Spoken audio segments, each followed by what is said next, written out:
Maayong buntag. Hi guys.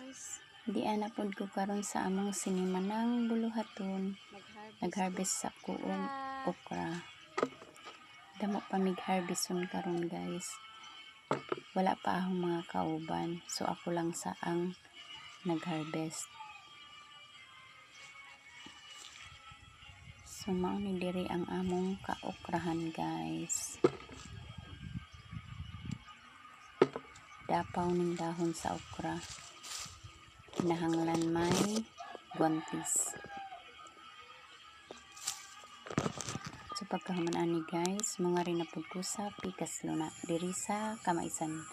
Tanawa among mga mais guys. Naay dagat sa ubos, pagtanaw lang na duol sa dagat. Pero layo pa kayong dagat ana guys. Di ani sa ibaw guys, di ani sa sampaw. So guys, di na po ni kakalabasaan. Namunga na ni siya guys, gagmay pa. Maharvest na ni sunod buwan. So dinhi na lang kutob. Salamat.